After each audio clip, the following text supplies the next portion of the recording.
أيا طالب العلم قم لا تنم فإن الزمان أيا طالب العلم قم لا تنم فإن الزمان لا إله إلا هو رب العرش العظيم.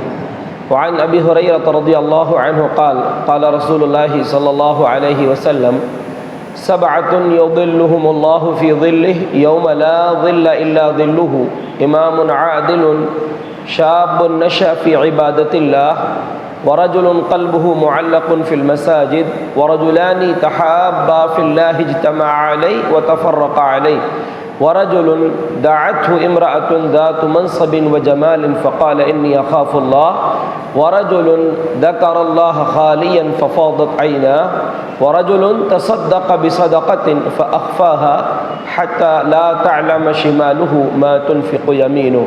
رواه البخاري. اللهم صل على محمد وعلى آل محمد كما صليت على إبراهيم وعلى آل إبراهيم إنك حميد مجيد. اللهم بارك على محمد وعلى آل محمد كما باركت على إبراهيم وعلى آل إبراهيم إنك حميد مجيد. رب اشرح لي صدري ويسر لي أمري واحلل عقدة من لساني يفقهوا قولي. اللهم انفعنا بما علمتنا وعلمنا ما ينفعنا وزدنا علما. سبحانك لا علم لنا إلا ما علمتنا إنك أنت العليم الحكيم.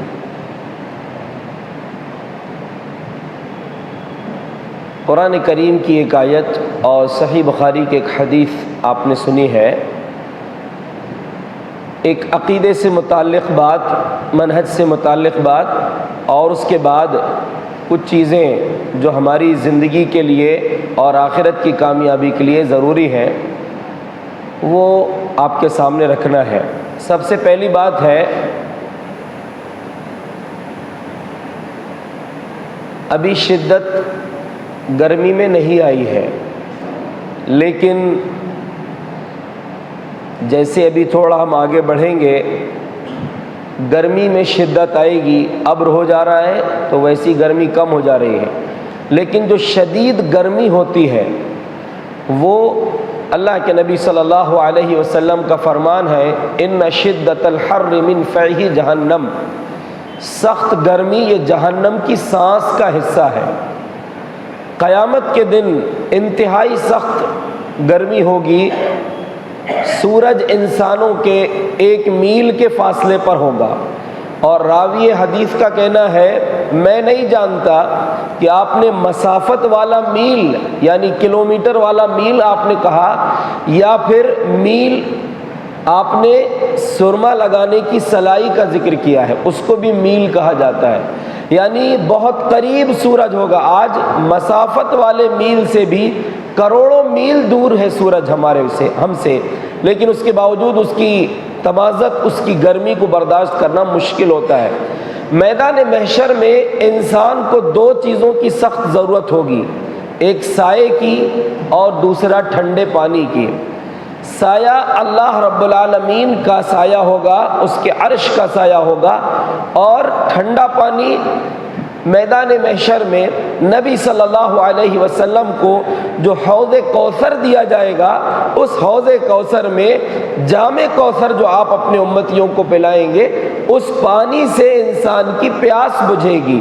اور صرف پیاس بجھے گی نہیں بلکہ اس پانی میں اللہ نے یہ صلاحیت رکھا ہے: من شرب منہ لم یظمأ بعدہ. جو ایک مرتبہ وہ پانی پی لے گا پھر اس کو پیاس نہیں لگے گی. تو سایہ چاہیے اللہ کے پاس ملے گا، اور پانی چاہیے نبی صلی اللہ علیہ وسلم کو اللہ رب العالمین دے گا جو آپ اپنے امتیوں کو پلائیں گے. اصل میں اللہ رب العالمین کا عرش جو ہے، جس کا سایہ کچھ لوگوں کو نصیب ہوگا، اللہ ہم سب کو نصیب فرمائے. اس سے متعلق ایک عقیدے اور منہج کی بات یہ ہے، اللہ رب العالمین کی تمام مخلوقات میں اللہ کا عرش سب سے عظیم مخلوق ہے. کتنی عظیم مخلوق ہے! اللہ تبارک و تعالیٰ نے قرآن میں اس کو 3 صفت بیان کی ہے اس کی: لا الہ الا ہوا رب العرش العظیم. اللہ کے سوا کوئی سچا معبود نہیں ہے، وہ عرش عظیم کا مالک ہے. یعنی عرش کو اللہ نے عظیم عظمت والا کہا ہے۔ دوسری جگہ اللہ نے فرمایا فَتَعَالَى اللَّهُ الْمَلِكُ الْحَقُّ لَا إِلَٰهَ إِلَّا هُوَ رَبُّ الْعَرْشِ الْكَرِيمِ، وہ سچا بادشاہ جو عظمت اور بلندی والا ہے، علو والا ہے، اس کے سوا کوئی سچا معبود نہیں، وہ عرش کریم کا مالک ہے۔ تو پہلی اللہ نے عظیم کہا، دوسرے میں اللہ نے عرش کریم کہا۔ ایک اور جگہ فرمایا ذو العرش المجید، اللہ رب العالمین عرش والا ہے، جو عرش یا تو اللہ کی صفت مجید ہے یا عرش کی صفت مجید ہے، دونوں قرأت ہیں، دونوں صحیح ہیں۔ تو اللہ نے عرش کو مجید یعنی بزرگی والا قرار دیا۔ اللہ رب العالمین کا عرش یہ ان خاص مخلوقات میں سے ہے جن کو اللہ نے اپنے ہاتھ سے بنایا ہے۔ دیکھیے اللہ نے پوری کائنات بنائی ہے، اللہ کی قدرت یہ ہے کہ جب اللہ نے کسی بھی چیز کو بنانا ہے تو اللہ کہتا کن ہو جا فیکون، وہ ہو جاتی ہے۔ اللہ نے ساری کائنات کو بنایا اسی انداز میں، لیکن 4 مخلوق اللہ کی ایسی ہیں جن کو اللہ نے اپنے ہاتھ سے بنایا ہے۔ کیسے؟ کون کون سی مخلوق ہے؟ ایک ہے قلم، دوسرا ہے عرش، تیسرا ہے جنت، اور چوتھا ہے انسان آدم علیہ السلام۔ یہ ہمارے لیے شرف کی بات ہے کہ ہم اللہ کی مخصوص خاص مخلوقات میں سے ہیں۔ جن 4 مخلوق کو اللہ نے اپنے ہاتھ سے بنایا ان میں سے آدم علیہ السلام بھی ہیں، اور وہ ہمارے باپ ہیں۔ تو عرش کو اللہ نے اپنے ہاتھ سے بنایا ہے۔ اللہ کا عرش کتنا بڑا ہے، آیت الکرسی آپ کو یاد ہے، اس میں جہاں کرسی کا لفظ آتا ہے اس میں اللہ نے فرمایا وسع کرسیہ السماوات والارض، اس کی کرسی آسمانوں اور زمین کو گھیرے ہوئے ہے۔ کچھ لوگ سمجھتے ہیں کہ کرسی اور عرش ایک ہی چیز ہے، ایسا نہیں ہے۔ اللہ کی کرسی الگ چیز ہے اور اللہ کا عرش الگ چیز ہے۔ کرسی اور عرش میں فرق کیا ہے؟ کرسی کے بارے میں اللہ کے رسول صلی اللہ علیہ وسلم کا فرمان ہے مل کرسی فی العرش الا مثل حلقۃ من حدید، کرسی کو اگر عرش کے مقابلے میں رکھا جائے تو کرسی عرش کے مقابلے میں صرف اتنی ہے جیسے کسی لوہے کی انگوٹھی کو، ایک رنگ کو، انگوٹھی جو لوہے کی ہو، اس کو کسی بہت بڑے میدان میں ڈال دیا جائے۔ بہت بڑے میدان میں ایک انگوٹھی پڑی ہو تو بہت بڑے میدان کے مقابلے میں ایک انگوٹھی کا کتنا مقام ہے۔ اب وہ انگوٹھی کتنی بڑی ہے، یعنی کرسی کو عرش کے مقابلے میں یہ مقام ہے۔ کرسی کتنی بڑی ہے؟ وسع کرسیہ السماوات والارض، اللہ کی کرسی اتنی بڑی ہے کہ وہ آسمانوں اور زمینوں کو محیط ہے۔ سارے کے سارے آسمان، اور آسمان کتنے ہیں؟ 7، اور زمینیں کتنی ہیں؟ 7۔ سارے آسمان اور ساری زمینیں اللہ رب العالمین کی کرسی کے اندر آ جائیں گی۔ اللہ کی کرسی سارے آسمان اور زمین کو محیط ہے۔ کرسی اللہ کے عرش کے مقابلے میں صرف اتنی ہے جیسے بڑے میدان میں ایک چھوٹی سی انگوٹھی ہو۔ تو عرش الگ ہے، کرسی پھر کیا ہے؟ ہم جو کرسی ہم جانتے ہیں بیٹھنے کی چیز ہے، لیکن اللہ کی کرسی کیسی ہے اللہ کو معلوم۔ وہ اس کے بارے میں صرف اتنا یاد رکھے موضع القدمین، اللہ کے 2 قدم رکھنے کی جگہ ہے، اس کو کرسی بولتے ہیں۔ اللہ کے قدم رکھنے کی جگہ جو ہے اس کو کرسی کہتے ہیں۔ یہ کرسی کا مقام ہے کہ کرسی 7 آسمانوں اور زمینوں کو محیط ہے۔ اللہ رب العالمین عرش پر مستوی ہے۔ عرش کہاں ہے؟ ہماری یہ زمین سے پہلا آسمان جو ہے اس کی مسافت کتنی ہے؟ 500 سال کے برابر۔ پھر پہلے آسمان سے دوسرے، اچھا وہ پہلا آسمان جو ہے اس کی موٹائی، اس کی ضخامت جو ہے وہ 500 سال کی مسافت کے برابر ہے۔ پھر پہلے آسمان سے دوسرا آسمان، اس کی مسافت 500 سال کے برابر ہے۔ اس طرح پورے 7 آسمان ہیں۔ 7ویں آسمان کے اوپر پانی ہے، پانی کا سمندر ہے، اس کے اوپر اللہ رب العالمین کا عرش ہے، وَفَوْقَهُ عرش الرحمن، اس پانی کے اوپر رحمان کا عرش ہے، اور اللہ رب العالمین الرحمن علی العرش استوى، رحمان عرش پر مستوی ہے۔ اب لوگ سمجھتے، کچھ لوگ بیچاروں کا یہ بھی عقیدہ ہے کہ اللہ ہر جگہ موجود ہے، یہ گندا ترین عقیدہ ہے، اسی کو بولتے ہیں وحدت الوجود، یعنی اللہ ہر جگہ موجود ہے، نعوذ باللہ من ذالک۔ یہ تو ایسا ہی ہو گیا ہر کنکر میں شنکر، جبکہ اللہ رب العالمین عرش پر مستوی ہے۔ قرآن میں بار بار اللہ نے کئی ایک جگہ بتایا ہے الرحمن علی العرش استوى، اور علم کے اعتبار سے، قدرت کے اعتبار سے اللہ پوری کائنات کو گھیرے ہوئے ہے، کوئی بھی چیز اللہ رب العالمین کے علم سے، اس کی قدرت سے باہر نہیں ہے۔ لیکن کوئی یہ کہے کہ اللہ رب العالمین ہر جگہ ہے، ہر کسی کے ساتھ ہے، یہ تو بہت برا عقیدہ ہے۔ اللہ ذات کے اعتبار سے کہاں ہے؟ عرش پر ہے۔ اس لیے آپ جانتے ہیں، کئی بار آپ سنتے ہیں اللہ رب العالمین رات کے آخری تیسرا حصہ جو بچتا ہے اس میں آسمان دنیا پر تشریف لاتا ہے۔ جب پہلے سے ہر جگہ موجود ہے تو تشریف لانے کی کیا ضرورت ہے؟ اللہ تبارک و تعالی عرش پر مستوی ہے۔ دیکھیں نبی صلی اللہ علیہ وسلم کی بیویوں میں سے ایک بیوی ہے ام المومنین زینب رضی اللہ عنہا، جن کا نکاح پہلے حضرت زید بن حارثہ سے ہوا تھا، پھر انہوں نے طلاق دے دیا تھا، تو نبی صلی اللہ علیہ وسلم سے ان کا نکاح ہوا۔ لیکن نکاح کیسے ہوا؟ اللہ نے فرمایا فلما قضى زید منها زوجناکها، اے نبی جب زید نے ان کو طلاق دے دیا تو زینب کا نکاح ہم نے آپ سے کرا دیا۔ تو حضرت زینب رضی اللہ عنہا تمام ازواج مطہرات سے کہا کرتی تھی زوجکن اہالیکن وزوجنی اللہ من فوق 7 سماوات، تم سب کا نکاح تمہارے گھر والوں نے کیا ہے اور کرایا ہے، لیکن میرا نکاح اللہ نے 7 آسمان کے اوپر سے نبی سے کروایا ہے۔ تو اللہ رب العالمین کہاں ہے؟ عرش عظیم پر مستوی ہے۔ اب مستوی ہے، اس کو ہم یہ بھی نہیں بول سکتے کہ اللہ عرش پر بیٹھا ہے، یہ بھی جائز نہیں ہے۔ مستوی جو یہ لفظ اللہ نے بتایا اس کو، اللہ عرش پر مستوی ہے۔ کیسے مستوی ہے؟ اس استوا کی کنڈیشن کیا ہے، کیفیت کیا ہے، وہ بھی نہیں بیان کر سکتے۔ یہ ایسی باتیں جن پر یقین رکھنا ضروری ہے۔ اس لیے امام مالک رحمۃ اللہ علیہ کے پاس ایک شخص نے آ کر پوچھا تھا کہ اللہ عرش پر مستوی کیسے ہے؟ تو امام مالک رحمۃ اللہ علیہ نے جواب دیا الاستواء معلوم والکیفیت مجہول والسؤال عنہ بدعۃ۔ یاد رکھو اللہ کا عرش پر مستوی ہونا یہ معلوم ہے، اس پر ایمان رکھنا ہے، لیکن کیفیت مجہول ہے، کیسے مستوی ہے ہم نہیں بول سکتے، اور اس کے بارے میں سوال کرنا یہ بدعت ہے۔ سوال کرنے کا حق بھی نہیں ہے کہ اللہ رب العالمین کیسے عرش پر مستوی ہے۔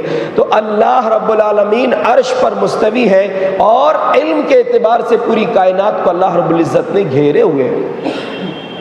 لیکن اللہ ہدایت دے ہمارے بھائیوں کو، وہی جو مستوی عرش تھا خدا ہو کر اتر پڑا ہے مدینے میں مصطفیٰ ہو کر، نعوذ باللہ من ذالک۔ یہ بھی کہتے ہیں ہمارے بھائی، یہ کتنا بدترین عقیدہ ہے کہ اللہ محمد صلی اللہ علیہ وسلم کے اندر حلول کر گیا، نعوذ باللہ۔ تو یاد رکھیں اللہ ہم سے علم کے اور قدرت کے اعتبار سے تو اتنے قریب ہے، نحن اقرب الیہ من حبل الورید۔ اللہ فرماتا ہے ہم انسان سے اس کی شہرگ سے بھی زیادہ قریب ہیں، لیکن اللہ رب العالمین اپنی ذات کے اعتبار سے عرش پر مستوی ہے، اور وہی عرش ہوگا جو قیامت کے دن اللہ رب العالمین اس کے سائے میں بہت سارے لوگوں کو جگہ دے گا۔ وہی کچھ باتیں، ایک تو یہ عقیدے اور منہج کے اعتبار سے ایک بات آپ سے یہ کرنا تھا کہ اللہ رب العالمین عرش پر مستوی ہے۔ اللہ کی ساری مخلوقات میں سے سب سے عظیم مخلوق جو ہے وہ اللہ رب العالمین کا عرش ہے، جس کو اللہ رب العزت نے اپنے ہاتھوں سے بنایا ہے۔ اب اللہ کا ہاتھ کیسا ہے اللہ کو معلوم، ہم اس کے بارے میں بھی نہیں بول سکتے۔ اللہ رب العالمین کے دونوں ہاتھ داہنے ہیں، حدیث کے الفاظ ہیں، اب ہمارے دو ہاتھ ہیں، ایک ہاتھ دائنا ایک ہاتھ بایاں ہے، اللہ کے دونوں کلتا یدیہ یمین، اس کے دونوں ہاتھ داہنے ہیں۔ اب اگر تصور کریں گے تو غلط چیزیں آ جائیں گی۔ اچھا، اس پر بھی لوگوں کے جو عقیدے خراب ہوئے تو کچھ مشبہ ہیں جو بولتے ہیں کہ اگر ہم مانیں گے کہ اللہ کے ہاتھ ہے تو ہم تشبیہ دینا لازم آ جائے گا کہ اللہ رب العالمین انسان جیسا ہے، اس کے بھی دو ہاتھ ہیں ہمارے بھی دو ہاتھ ہیں، نعوذ باللہ۔ اگر ہم یہ نہیں مانتے، کچھ لوگ ایسے جو بولتے ہیں کہ اللہ ہے لیکن اس کی صفتوں کو نہیں مانتے، بس اللہ ہے تو کیسا ہے، یہ کوئی بات ہوئی؟ سننے والا ہے لیکن کیسا سنتا ہم کو نہیں معلوم، ایسا نہیں، ہم نہیں مانتے، نہیں معلوم نہیں مانتے، اللہ کی صفت ہے۔ اور ہمارا جو عقیدہ ہے، منہج سلف جو ہے وہ یہ ہے کہ اللہ رب العالمین کی تمام صفات برحق ہے۔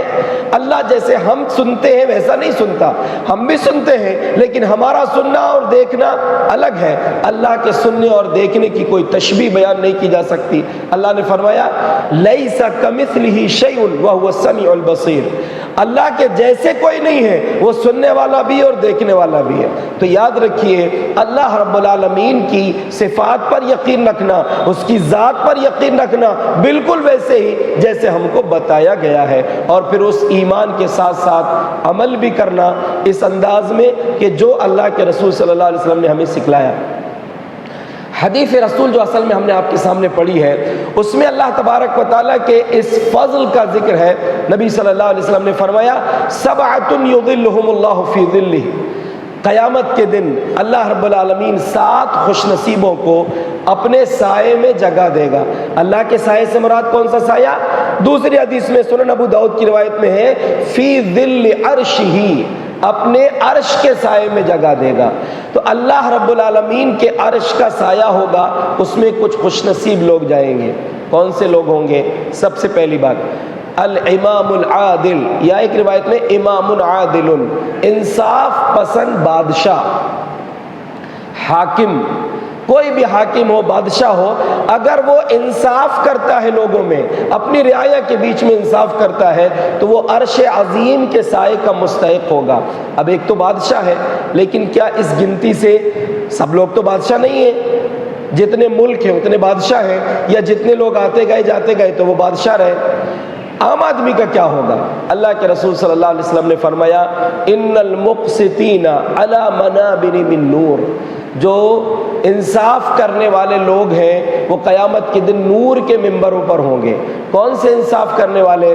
چاہے وہ کسی رعایا کے بادشاہ ہوں یا پھر اپنے گھر میں ان کو ذمہ دار ہوں، وما ولو، یا جس چیز کے بھی ان کو، دو لوگوں کے بیچ میں بھی اگر فیصلہ کرنے کی باری آئی، جس چیز کا بھی ان کو ذمہ دار بنایا گیا اور ان کے بیچ میں انہوں نے انصاف سے کام لیا تو اللہ تبارک و تعالیٰ ان کو وہ بہترین مقام عطا کرے گا۔ تو ہر معاملے میں آپ گھر کے بڑے ہیں، گھر کے بڑے ہیں، آپ اس میں انصاف کریں۔ گھر کے معاملات میں آپ کے بیچ میں، آپ کے دل میں انصاف کی جذبہ ہونا چاہیے، انصاف کا۔ تو انصاف ہر چیز میں آپ کی زندگی میں انصاف ہو۔ تو پہلا شخص ہے جو انصاف کرنے والا۔ دوسرا شاب نشأ فی عبادت اللہ، ایسا جوان جس کی جوانی اللہ کی عبادت میں گزری ہو، یا پھر شاب نشأ فی عبادت اللہ، ایسا جوان جس کی پرورش اللہ کی عبادت میں ہوئی ہو، یعنی جس کے ماں باپ نے اس کی پرورش کیا ہو عبادت کراتے ہوئے، عبادت کی تربیت دیتے ہوئے، اللہ رب العالمین کی وحدانیت، اس سچے رب کی عبادت کرتے ہوئے اس کی پرورش ہوئی ہو، ایسا جوان بھی اللہ رب العالمین کے عرش کے سائے کا مستحق ہوگا۔ اس لیے اپنی جوانیوں کی حفاظت کرنے کی ضرورت ہے اور اپنے بچوں کی اسلامی انداز میں تربیت کرنے کی ضرورت ہے۔ دیکھیں، آپ اگر باپ ہیں، آپ کے ساتھ آپ کا بیٹا ہے، بیٹی ہے، آپ کی اولاد ہے، اور دھوپ سے گزر رہے، سخت تیزی ہے گرمی میں، دھوپ میں، تو آپ کی چاہت ہوگی کہ میں اپنے بچے کو ٹھنڈک پہنچا دوں، کچھ ٹھنڈا مشروب پلا دوں، کوئی اس کو سایہ دے دوں۔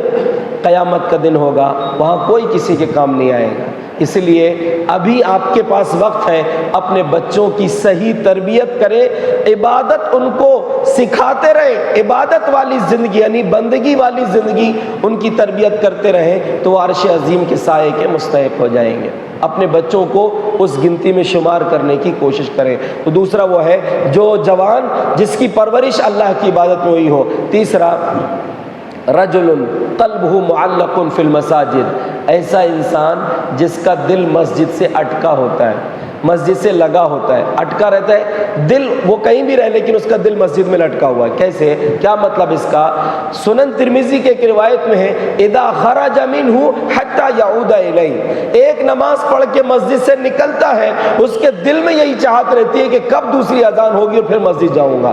اپنے کام میں، اپنے آفس میں، اپنے کاروبار میں، اپنے کھیت میں ہے، وہ کام میں لگا ہوا ہے، لیکن اس کی بس دل میں یہی فکر ہے کہ جیسے اذان ہو جائے گی تو پھر سے میں اللہ کی بارگاہ میں، اللہ کے گھر میں حاضر ہو جاؤں گا۔ ایک صحابی تھے جو مسجد نبوی سے سب سے زیادہ دور ان کا گھر تھا، لا تخطئہ صلاۃ، ایک بھی نماز جماعت سے نہیں چھوٹتی تھی، ایک بھی نماز۔ تو لوگوں نے مشورہ دیا کہ بھائی ایک آدھ گدھا خرید لو، ترکبہ فی الظلماء والرمضاء، دھوپ سے یا بہت اندھیرے میں پیدل چل کے آتے ہو، گدھے میں بیٹھ کر آ جایا کرو۔ کہا کہ میری تو یہ بھی چاہت نہیں ہے کہ مسجد کے بازو میں میرا گھر رہے۔ صحابہ کا تعجب ہوا کہ اللہ کے رسول فلاں آدمی ایسا ایسا بول رہے ہیں۔ آپ نے ان سے پوچھا کیوں بولے ایسا ہے؟ کہا کہ اللہ کے رسول انی ارید ان یکتب لی ممشای اذا اتیت المسجد ورجوعی اذا رجعت الی البیت، میری چاہت یہ ہے کہ جب پیدل چل کر مسجد آؤں تو ہر قدم کا ثواب مجھ کو ملے، اور واپس جاؤں تو ہر قدم کا ثواب مجھ کو ملے۔ آپ نے فرمایا قد جمع اللہ لک ذلک کلہ، جاؤ اللہ نے پورا ثواب تمہارے لیے جمع کر دیا۔ تو دل، آپ کہیں بھی رہیں لیکن آپ کا دل مسجد میں ہو۔ تیسرا، چوتھا، رجلان تحابا فی اللہ اجتمعا علیہ وتفرقا علیہ، ایسے دو مومن بندے جن کی محبت اللہ کے لیے ہو۔ یہ بہت عقیدے کی بنیادی بات ہے، یہ منہج کی بات ہے کہ ہماری محبت کس سے ہونا چاہیے، بدعتیوں سے ہو، شرک کرنے والوں سے ہو، یا صحیح منہج اور صحیح راستے پر چلنے والے سے ہو۔ اللہ کے رسول صلی اللہ علیہ وسلم نے فرمایا تحابا فی اللہ، اللہ کے لیے محبت کرتے ہو، اور اجتماع علیہ، جب اکٹھا ہوئے تو اللہ کے لیے اکٹھا ہوئے، وتفرق علیہ، جب جدا ہوئے تو اللہ کے لیے، ان کی محبت بھی اللہ کے لیے، ان کا مل بیٹھنا بھی اللہ کے لیے، اور کبھی اگر دشمنی ہو بھی گئی تو وہ صرف اللہ کے لیے۔ ایسا نہیں کہ اپنے ذاتی مفاد کے لیے محبت ہو یا نفرت ہو۔ رشتہ داری ہے، رشتہ داری کے چکر میں دین کا نقصان کر دے رہے ہیں، رشتہ داری کے چکر میں منہج کا نقصان کر دے رہے ہیں، دوستی کی وجہ سے اپنے دین کو ختم کر دے رہے ہیں۔ ہم نے اس سے پہلے آپ کے سامنے حدیث سنائی کہ انسان اپنے دوست کے دین پر ہوتا ہے۔ اچھے سے دیکھ لو کس سے اپنی دوستی بنائے رکھے ہو۔ تو محبت جو ہے وہ آپ کی اللہ کے لیے محبت ہونی چاہیے، اللہ کے لیے محبت ہے، اللہ عرش کے سائے میں جگہ دے۔ اور آپ کو تعجب ہوگا، یہ 7 تو خوش نصیبوں کا ذکر کیا پیارے نبی نے ایک حدیث میں، لیکن ایک حدیث میں اسپیشل آپ نے فرمایا قیامت کے دن اللہ فرمائے گا این المتحابون بجلالی یا فی جلالی، میری عظمت کی خاطر محبت کرنے والے آپس میں کہاں ہیں؟ الیوم اظلہم فی ظلی یوم لا ظل الا ظلی، آج ان کو اپنے سائے میں جگہ دوں گا، آج میرے سائے کے علاوہ کوئی سایہ نہیں ہے۔ تو ہماری محبت اللہ کے لیے ہونا چاہیے، کسی سے بھی ہو، اور اگر آپ کسی سے اللہ کے لیے محبت کرتے ہیں تو بتا دیں اس کو۔ نبی صلی اللہ علیہ وسلم کا حکم بھی ہے اور آپ کا عمل بھی۔ آپ نے فرمایا کہ اگر آپ کو کسی سے اللہ کے لیے محبت ہے، فلاں آدمی دیندار ہے، نمازی ہے، سچ بولتا ہے، حلال کماتا ہے، یا کوئی بھی اس کی جو دینداری اس کی آپ کو سمجھ میں آ رہی ہے، آپ اس سے اگر محبت کرتے ہیں، کسی کے علم کی وجہ سے محبت کرتے ہیں، کسی کی دینداری کی وجہ سے محبت کرتے ہیں، آپ بتا دیں احبک فی اللہ، میں آپ سے اللہ کے لیے محبت کرتا ہوں، آپ بتا دیں۔ حضرت معاذ بن جبل رضی اللہ عنہ کہتے ہیں ایک دن اللہ کے نبی صلی اللہ علیہ وسلم نے میرا ہاتھ پکڑے اور فرمایا یا معاذ انی احبک، معاذ مجھے تم سے محبت ہے۔ اللہ اکبر۔ معاذ بن جبل کی قسمت کے کیا کہنے کہ نبی صلی اللہ علیہ وسلم فرما رہے انی احبک، معاذ مجھے تم سے محبت ہے۔ اس لیے جب معاذ بن جبل رضی اللہ عنہ کو یمن بھیج رہے تھے آپ، تو جاتے جاتے ان سے کہا کہ یا معاذ شاید ایسا ہو کہ اب جب تم واپس آؤ گے تو مجھ سے ملاقات نہ کر سکو، شاید میری قبر کے پاس سے تم گزرو گے۔ جب یہ سنا تو حضرت معاذ بن جبل رضی اللہ عنہ کے آنسو جاری ہو گئے کہ یہ شاید جدائی کی گھڑی ہے۔ تو محبت، صحابہ بڑی سچی محبت کرتے تھے۔ ہماری بھی محبت اگر کسی سے ہو تو اللہ کے لیے ہو، اس کا فائدہ کیا ہوگا معلوم؟ قیامت کے دن تو اللہ رب العالمین عرش کا سایہ دے گا ہی۔ پیارے رسول صلی اللہ علیہ وسلم کا فرمان ہے، ایک پچھلی امتوں میں سے ایک آدمی تھا، وہ اپنی بستی سے نکلا، کہیں جا رہا تھا، صحیح مسلم میں واقع ہے، تو اللہ نے اس کے راستے میں ایک فرشتے کو بٹھا دیا۔ جب اس کے پاس پہنچا تو کہا کہ این ترید، بھائی کہاں جا رہے ہو؟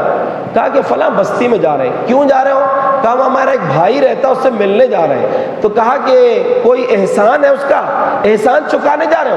کہا نہیں، انی احبہ للہ، بس اللہ کے لیے اس سے محبت، اس لیے ملنے جا رہا ہوں۔ کہا کہ سنو، میں اللہ کا فرشتہ ہوں، اللہ نے یہ بتانے کے لیے بھیجا ہے کہ جس اللہ کی خاطر تم اس سے محبت کرتے ہو وہ اللہ تم سے محبت کرتا ہے۔ تو یہ بہت بڑی بات ہے۔ اس لیے اگر کسی سے محبت ہے آپ کو اللہ کے لیے، وہ والی محبت نہیں جس میں کچھ اور بولا جاتا ہے، احبک فی اللہ نہیں بولتے۔ اب وہ کس نے بولا ہے وہ آپ دیکھو، توبہ کریں اگر بولے ہیں تو۔ لیکن یہ والی جو محبت ہے، احبک فی اللہ، اللہ کے لیے مجھے آپ سے محبت ہے، یہ لفظ اگر آپ کسی سے اللہ کے لیے محبت کرتے تو ضرور بولیں، اور اگر آپ کو کوئی بولے تو اس کا جواب دینا ہے۔ کیا جواب دینا ہے؟ پیارے رسول صلی اللہ علیہ وسلم نے وہ بھی سکھایا، احبک اللہ الذی احببتنی لہ، وہ اللہ آپ سے محبت کرے جس کے لیے آپ نے مجھ سے محبت کیا ہے۔ تو اللہ کے لیے محبت کسی سے، یہ بہت بڑی نعمت ہے۔ قیامت کے دن ان کو کیا ملے گا معلوم؟ ایک تو عرش کا سایہ ملے گا، دوسرا نبی صلی اللہ علیہ وسلم نے فرمایا ایسے لوگ جو اللہ کے لیے ایک دوسرے سے محبت کرتے ہیں، اللہ ان کو نور کے ممبروں پر بٹھائے گا۔ یہ ممبر ہے، یہ ٹائلز سے بنا ہوا، سیمنٹ سے بنا ہوا ہے، لیکن وہ جو ممبر ہوں گے وہ نور کے ممبر ہوں گے۔ اور کہاں ہوں گے؟ یمین الرحمن، رحمان کے داہنی طرف ہوں گے۔ اور ابھی آپ نے سنا کہ اللہ کے دونوں ہاتھ داہنے، اللہ کے داہنی طرف، رحمان کے داہنی طرف وہ نور کے ممبر ہوں گے۔ اور ان کی عظمت کا اندازہ کریں کہ وہ خوش نصیب جو ان ممبروں پر بیٹھیں گے، یغبطہم الانبیاء والشہداء، انبیاء اور اللہ کی راہ میں شہید ہونے والے لوگ بھی رش کریں گے ان کے مقام کو دیکھ کر کہ اللہ اکبر، ان کو اتنا اونچا مقام ملا ہے۔ انبیاء رش کریں گے، جبکہ پوری کائنات میں تمام انسانوں میں سب سے اعلیٰ مرتبہ جو ہے انبیاء کا ہے۔ شہید اللہ رب العالمین کی راہ میں شہید ہونے والے وہ رش کریں گے، اتنا اونچا مقام ملا ہے۔ اسی لیے اللہ کے لیے محبت کریں، دین کی خاطر محبت کریں۔ تو ایسے دو لوگ جو اللہ کے لیے ایک دوسرے سے محبت کرتے، پہلا شخص کون ہے؟ انصاف پسند حاکم یا کوئی بھی انصاف کرنے والا۔ دوسرا، اللہ کی عبادت میں جس جوان کی جوانی لگی ہو اور اس کی پرورش ہوئی ہو۔ تیسرا، جس کا دل مسجد سے لگا ہوا ہو۔ چوتھا، ایسے دو لوگ جو اللہ کے لیے محبت کرتے ہیں۔ پانچواں، رجل دعته امرأة ذات منصب وجمال فقال انی اخاف اللہ، ایسا جوان، ایسا شخص، ایسا مرد جس کو کسی حسین و جمیل اور بڑے اونچے خاندان، بڑے دولت مند یا بڑے مقام رکھنے والی عورت نے گناہ کی دعوت دی ہو، خاص طور سے اس کا منصب یعنی اس کا خاندان بھی اونچا ہے یا بڑی اونچی پوسٹ پر ہے اور ساتھ میں بڑی حسین بھی ہے، خوبصورت بھی ہے، ایسی عورت لوگ کوشش میں ہوتے ہیں کہ ایسی کوئی مل جائے، لیکن یہاں الٹا معاملہ ہے کہ اگر ایسی کوئی خاتون کسی مرد کو دعوت دے دے اور وہ ایک جملہ کہہ دے انی اخاف اللہ، مجھے اللہ کا ڈر ہے، جیسے یوسف علیہ السلام نے کیا تھا کہ عزیز مصر کی ایک منسٹر کی بیوی نے دعوت دی تھی اور بڑی خوبصورت بھی تھی، لیکن یوسف علیہ السلام نے کیا کہا تھا؟ معاذ اللہ، اللہ کی پناہ، میں یہ نہیں کر سکتا۔ ایسے موقع پر اللہ کی پناہ، اللہ کا ڈر اگر اس چیز کا اظہار کر دے مومن، اب یہ مرد ہو اور ایسے ہی اگر کسی عورت کو کوئی موقع ملے اور وہ انکار کر دے تو یہ سب کے لیے، خالی مردوں کے لیے نہیں ہے، عورت بھی اگر اس کنڈیشن میں یعنی یہ ساتوں چیزوں میں عورت بھی اگر آتی ہے تو وہ بھی اس عرش کے سائے کی مستحق ہوگی۔ تو پانچواں شخص یہ ہے۔ چھٹواں آدمی ہے وَرَجُلٌ ذَكَرَ اللَّهَ خَالِيًا فَفَاضَتْ عَيْنَاهُ، ایسا آدمی، یہ بہت قیمتی چیز ہے۔ یہ چھٹویں چیز، ایسا انسان، مرد ہو کہ عورت، ایسا شخص جس نے اکیلے میں اللہ کو یاد کیا ہو اور اس کی آنکھوں سے آنسو جاری ہو گئے۔ اللہ کو یاد کرنے کی دونوں کنڈیشن ہو سکتی ہیں، یا تو اللہ کی پکڑ، اس کے عذاب کے ڈر سے انسان رونا شروع کر دے، یا پھر اس کی عظمت، اس کی محبت، اس کی رحمت کو یاد کر کے دل میں اس کا تصور کر کے محبت میں انسان کو رونا آ جائے۔ اکیلے میں انسان کی اگر آنکھوں سے آنسو نکل گئے تو وہ آنسو اللہ کو اتنے پسند ہیں، نبی صلی اللہ علیہ وسلم نے فرمایا عینانی لا تمسہم النار، دو آنکھیں ایسی ہیں جن کو جہنم کی آگ چھو بھی نہیں سکتی. اللہ اکبر، جہنم کی آگ چھو بھی نہیں سکتی. عین بکت من خشیت اللہ و عین حرست فی سبیل اللہ، ایک آنکھ جو اللہ کے ڈر سے روئی ہو، اور دوسری آنکھ جو اللہ کے مجاہدوں کی، اللہ کی راہ میں جہاد کرنے والوں کی نگرانی کرتے ہوئے رات میں جاگی ہو. مومنوں کی، مجاہدوں کی حفاظت کرنے کے لیے رات میں اپنی نیند کی قربانی جس آنکھ نے دی ہو، اللہ اس کو جہنم کی آگ میں نہیں جلائے گا. اور جو آنکھ رات کے اندھیروں میں جاگ گئی اور اللہ کے سامنے رو لیا جس انسان نے، یہ بڑی قیمتی چیز ہے. رمضان آپ کو ٹریننگ دے رہا ہے، تربیت دے رہا ہے کہ سحری میں کھانے کے لیے اٹھتے ہو. میرے بھائیوں، میں آپ سے کہوں، کتنے لوگ ہیں روزے دار ہیں، کتنے لوگ نماز میں آئے تھے چلے گئے، الحمدللہ ان کے کام ہوں گے، اللہ ان کو برکت دے، آپ کو بھی برکت دے. آپ سننے بیٹھے، میں آپ سے صرف ایک بات کہوں، کوشش کیجئے کہ فجر تو پڑھنا ہی ہے رمضان کے بعد، لیکن صرف 2 رکعت سے آپ شروع کر دیجئے. تہجد پڑھنے کی کوشش کیجئے، اتنی لذت ہے تہجد میں، واقعی جو دل سے تہجد پڑھتا اسی کو معلوم کہ اس کی لذت کیا چیز ہے. اور اگر وہ ایک بار آپ کے دل میں بیٹھ جائے گی تو انشاءاللہ پھر چھوڑیں گے نہیں. تو اللہ سے توفیق مانگیں کہ اللہ ہم سب کو تہجد کی توفیق دے دے. وہ اتنا قیمتی وقت ہے، واقعی دل سے پڑھ کے دیکھیے تہجد کتنا سہانا وقت ہوتا ہے. کوئی سب سو رہے ہیں اور آپ اللہ کے سامنے بات کر رہے ہیں، اور اللہ بھی بولتا ہے پہلے آسمان میں آ کر میرے بندے مانگ، کیا مانگنا ہے، جو مانگنا ہے مانگ، حرام سے آپ بچ جائیں اور یقین کے ساتھ مانگ لیں. وہ وقت اتنا قیمتی وقت ہے، انشاءاللہ ضرور آپ کی دعا قبول ہوگی، کتنی ہی بڑی پریشانی ہو. یہ وقت اتنا قیمتی ہے کہ اس وقت میں اگر انسان کوئی اکیلے سے مراد کبھی بھی ہے، لیکن خاص طور سے وہ جو تہجد کا وقت ہے وہ بڑا قیمتی ہے. ندامت کے اندھیروں سے بدل جاتی ہیں تقدیریں، ندامت کے اندھیروں سے بدل جاتی ہیں تقدیریں، اندھیری رات کے آنسو خدا سے بات کرتے ہیں. جب اندھیرے میں آپ اکیلے اللہ کے سامنے آنسو گرائیں، وہ آنسو بولتے ہیں اللہ سے، وہ آنسو کی بڑی قدر ہے اللہ کے پاس. تو چھٹواں آدمی وہ ہے، چھٹواں انسان وہ ہے جو اکیلے میں اللہ کو یاد کر کے رو لے. اور ساتواں اور آخری شخص وہ ہے رجل تصدق بصدقۃ فاخفاها حتى لا تعلم شماله ما تنفق يمينه. ایک آدمی صدقہ کرتا ہے، خرچ کرتا ہے اپنا مال، اتنی خاموشی سے کرتا ہے کہ اس کے سیدھے ہاتھ نے کیا دیا اس کے بائیں ہاتھ کو بھی پتہ نہیں چلا. لوگ ڈھنڈورا پیٹتے ہیں اپنی سخاوت کا. ابھی میں بتایا تھا نا، 1 کلو آلو 2 درجن دیالو. لوگ جو ہے ذرا سی مدد کریں گے تو دکھاوا بہت کرتے ہیں. اللہ کے بندو دکھاؤ مت.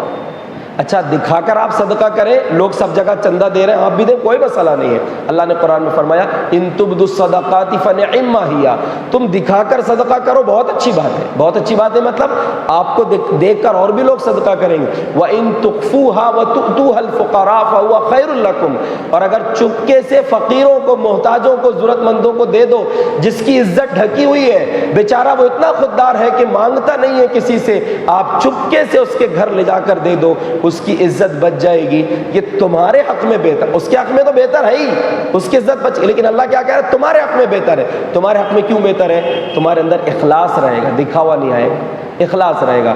تو اللہ کے رسول صلی اللہ علیہ وسلم نے فرمایا کہ ایسا آدمی جو دائیں ہاتھ سے بھائی ہاتھ تو دونوں اسی کے ہیں نا، لیکن یہ انتہا بتائی گئی کہ اتنا چپکے سے دے کے بائیں ہاتھ کو پتہ نہیں چلا کہ کیا دے دیا آپ نے. چپکے سے دینے کا ایک راستہ یہ ہے کہ رات کے اندھیرے میں لے جا کر دے دیں. پچھلی امتوں میں سے ایک شخص تھا، اس نے سوچا کہ آج میں صدقہ کروں گا. صحیح بخاری میں واقعہ ہے، مال لے کر نکلا، رات کے اندھیرے میں کسی کو دے دوں گا چپ چاپ سے نکلا. تو رات میں ایک زانیہ عورت نکلی تھی اپنے گھر سے، بدکار عورت، اس کے ہاتھ میں دے دی اور آ گئے. اب صبح لوگوں میں چرچا ہوا رہے کہ بری عورت کو کسی نے صدقہ دے کر چلا گیا، مال کی تھیلی دے کر چلا گیا. اب اس کو معلومات، سوچا اللہ پاک یہ کیا ہو گیا. دوسرے دن سوچا پھر نکلوں گا، پھر مال لے کر نکلا تو ایک چور نکلا تھا اپنے کہیں چوری کرنے کے لیے، چور کے ہاتھ میں دے کر آ گئے. چپکے سے دینا تھا، کسی کو بتانا نہیں تھا. پھر دوسرے دن پتہ چلا، تیسرے دن لے کر نکلے تو ایک مالدار آدمی کہیں گزر رہا تھا، اس کے ہاتھ میں دے دیے صدقہ. تینوں دن صحیح جگہ میں صدقہ نہیں گیا. تو اللہ تبارک و تعالیٰ نے ان کے دل میں یہ بات ڈالا، یا خواب کے ذریعے ان کو بتایا، یا اس وقت کے نبی کے ذریعے بتایا کہ تمہارے تینوں صدقے قبول ہو چکے ہیں.